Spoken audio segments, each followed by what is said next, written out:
masing-masing negeri itu akan dibuat tergantung kualitas kasus.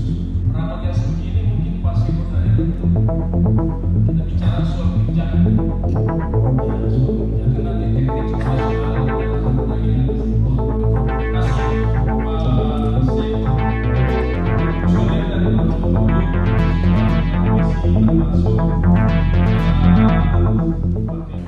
target kita 3 bulan ke depan itu sudah ada pimpinan definitif di masing-masing negeri.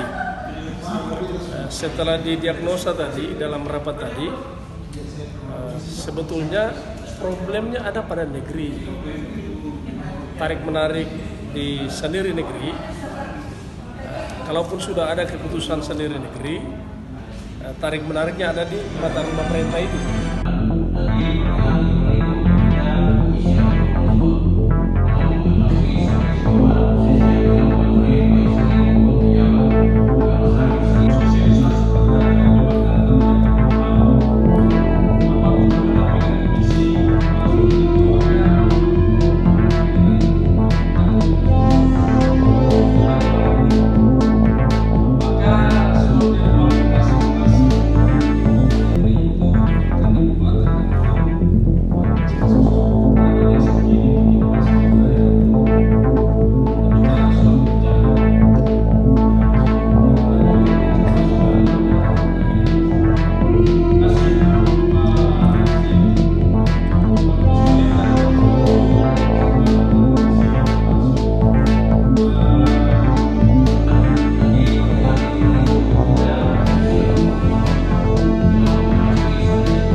Terima kasih sudah nonton.